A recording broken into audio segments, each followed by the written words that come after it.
So I was watching Toddlers and Tiaras the other day. Of course you were. That sounds like something you would do. Well, I work on YouTube. I have a lot of time at home, so lots of TLC going on. Anyways, I don't think beauty pageants are working at all the way that they are currently run. My constructive criticism would be this. The people judging it have no way of knowing if these toddlers are actually attractive.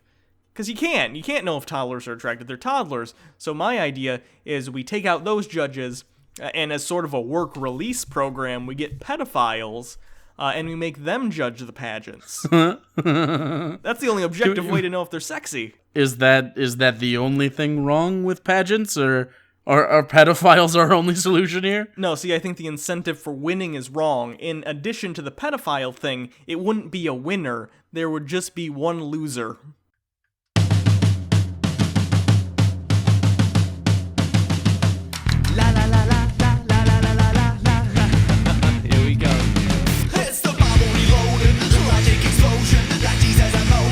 Hugo and Jake, the Bible is jaded, and most of it taken, so get educated with Hugo and Jake.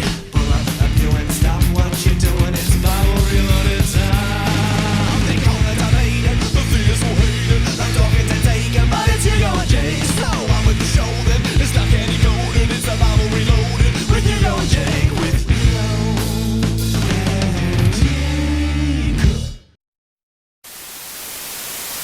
So hello everyone, I'm Hugo. And I am Jake, and Hugo is a piece of shit. And this is the Bible Reloaded. I'm glad we gave you 40 seconds to think about the end of that bit there during our theme song. I hope you all got it. Anyways, today we're here to talk about the Bible yet again, and we're continuing in Esther. And if you don't remember what happened last time, the king of Persia, Xerxes, was drunk at his 180-day-long party, told his queen to come and dance for all his guests because she was a sexy piece.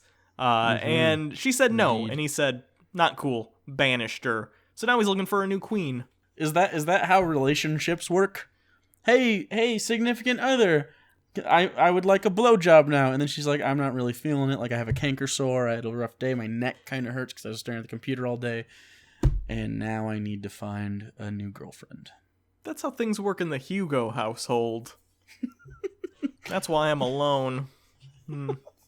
Anyways, today we're continuing in Esther chapter 2, Esther made queen.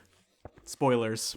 Later, when King Xerxes' fury had subsided, he remembered Vashti and what she had done and what he had decreed about her. He nicknamed his erection Fury. Then the king's personal attendants proposed, let a search be made for a beautiful young virgin for the king. Whenever they have like a thing where the king is looking for a virgin, I always like to think about the awkward first sexual encounter he has to have with every one of them, you know what I mean? Because he's gotta be like, no, you gotta, not so tight, less teeth, you know, maybe some lube, I don't know. And so it's not very kingly to think about that. You'd think he'd want lots of sluts, just so he's ready, like, no, let's do this. I don't know. Right, and like you don't want them to pretending they like it. No. You want them to, like, be into it and, like, really get on it. Really, really cowgirl or reverse cowgirl that shit. You know who loves dicks? Who? Sluts.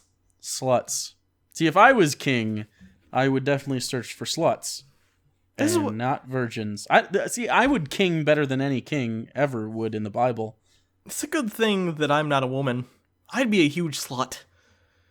Yeah. I'd be shameless. All the dicks you could have. I know. I'd just be like, I like dicks. And that's like totally cool, but then people would label me as slutty, and I'd be like, yeah, I just like dicks.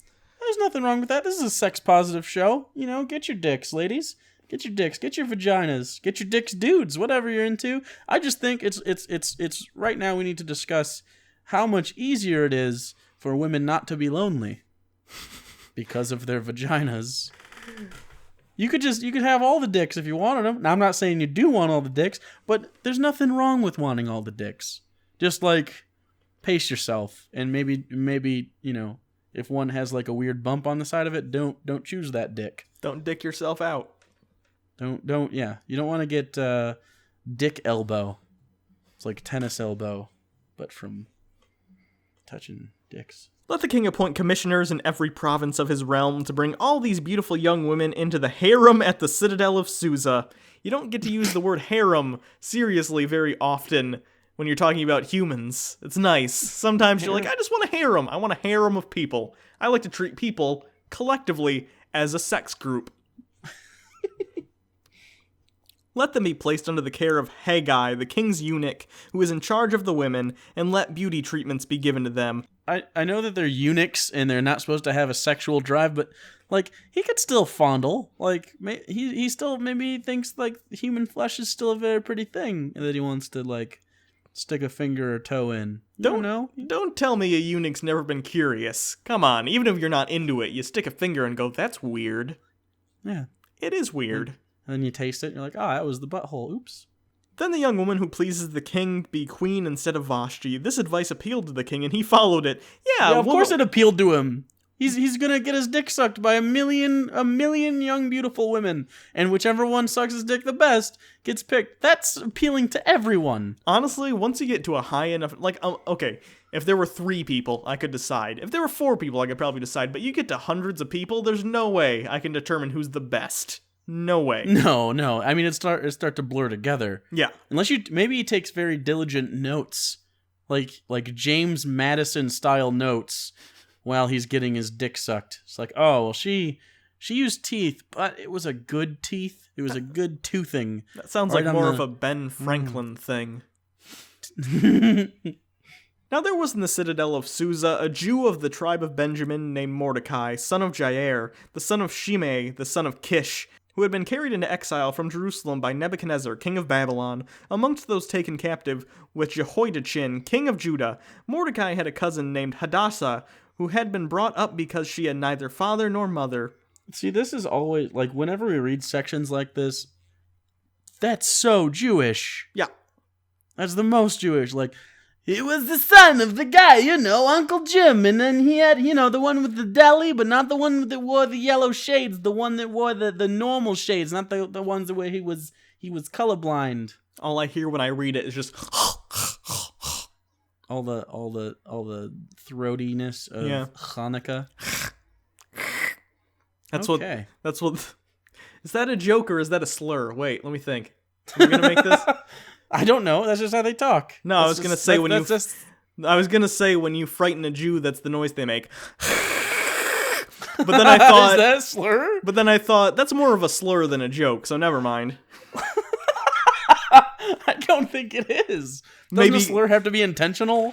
I don't know. Who knows? Like if a 3-year-old accidentally drops an N-bomb because they don't know what it is, it's kind of cute, right? That's probably is that cute. So it's not a slur. They didn't know. That's a good metaphor for everything I've ever said. I'm like a 3-year-old dropping N-bombs, and I don't understand the ramifications of what I'm saying. This young woman, who was also known as Esther, had a lovely figure and was beautiful. Mordecai had taken her as his own daughter when her father and mother had died. When the king's order and edict had been proclaimed, many young women were brought to the citadel of Susa and put under the care of Haggai.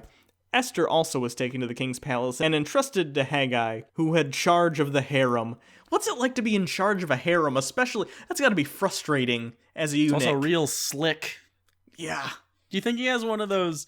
For anyone who's ever worked in fast food, there's a thing. It's like a squeegee for the floor that you like pull the soap into the drain with.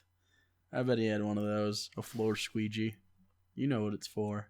She pleased him and won his favor. Immediately, he provided her with beauty treatments and special food. He assigned her to 7... What kind of special food do you give to someone who gives really good blowjobs? I don't even know. Pineapple. But she pleased Haggai, though, and Haggai is the eunuch. So... Wait, how did she please the eunuch? She probably stuff. Maybe he has phantom ball syndrome and she licked him. Maybe. Just like the space beneath his wiener. Phantom balls. That's a phantom ball licking. You didn't think you'd get that today, did you? I didn't You're want it. Well, if you had phantom balls, you might. I guess.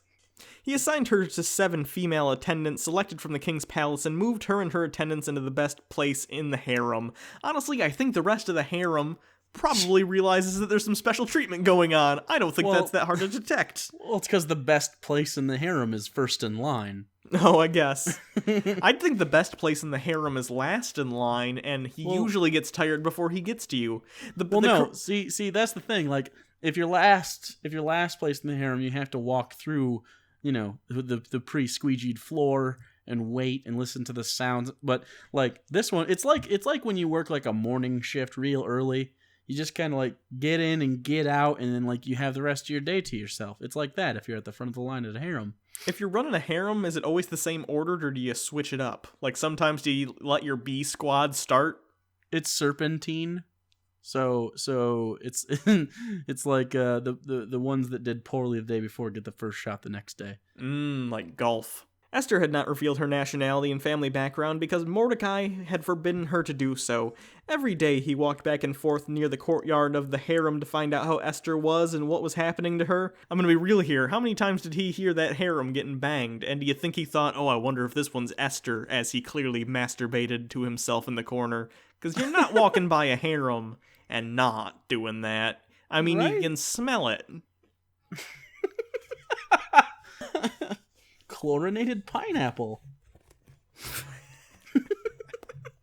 Before a young woman's turn came to go into the King Xerxes, she had to complete 12 months of beauty treatments and prescribed for the women, 6 months with oil of myrrh and 6 months with perfumes and cosmetics. Why didn't they just give her a bath once? I know. I did think it's like, is this because they stink because they're in the desert and it's like hard to get clean? They just need to bathe them in oil constantly till their very being smells of myrrh? Just wash their vag out. Give them a whore bath. It's where you just get the pits under the tits and in the crotch. They call that PTA where I'm from. What's that stand for? Pits, tits, and ass. That makes sense. Or pussy, tits, and ass, whichever you'd prefer. I guess whatever hot spots you're hitting. Your hot spots. In the evening, she would go there and in the morning return to another part of the harem to be Shashgaz. He's the leader of Gastown. The king's eunuch, who was in charge of the concubines. She would not return to the king unless he was placed with her and summoned her by his name. So you need a harem and concubines? Wait, yeah. Dude, that's too much sex. Like I love a good sex. Who doesn't, right? Who, except for asexual people and those who have been touched. But for everyone else, they love sex, and that's too much. I would be raw and bored. You could do all sorts of crazy shit to me, and I would be bored out of my mind. You'd pop a lot of stuff in your beehole. Maybe that'll Can help. you imagine? Like that's like more than like actively working porn stars would do. After a while, you just like lose the ability to get off. When the turn came for Esther, the young woman Mordecai had adopted, the daughter of his uncle, Abihail. Yeah, we know the stories about her. Do you really think we forgot already? What the fuck? We have to fucking remind you of it's the title of this book.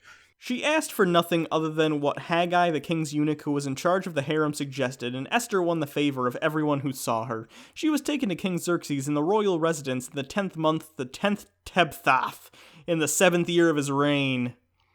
Now the king was attracted to Esther more than to any of the other women, and she won his favor and approval more than any of the other virgins. Won his favor means she was taking it everywhere. So he set a royal crown on her head and made her queen instead of Vashti. Do you think the people knew? Like, do you think when he announces, oh, this is your new queen, do all the people whisper to each other, oh, I bet she's into some super kinky shit? Like, did they know it's a sex contest? It's definitely a sex contest. This is often brought forth as like an empowering women of the Bible story. Yeah, I've heard that too. Like, literally, if you No. ever Google women Like heroes VeggieTales of the does it, Bible. don't they? Yeah, VeggieTales definitely does. They leave out the fucking part. I think it has more to do with rubber duckies or something stupid, because VeggieTales does a good job of taking horrific things from the Bible and making them worse by turning them into innocent things. And they do stuff like that. But yeah, usually it's an empowerment story, and usually pastors, when they break it up, because if you've ever been to a sermon, you know, pastors, they'll do a theme, like this sermon is about something, and it'll reference the Bible, but most of the words coming out of their mouth are usually them. Pastors, at least in certain denominations, are more like motivational speakers who use the Bible as a source. Yeah. And when they bring up Esther, it usually has to do with women and empowering women and women in the church. However, what they don't bring up is usually Esther's power comes from her fucking. She fucked her way to the top.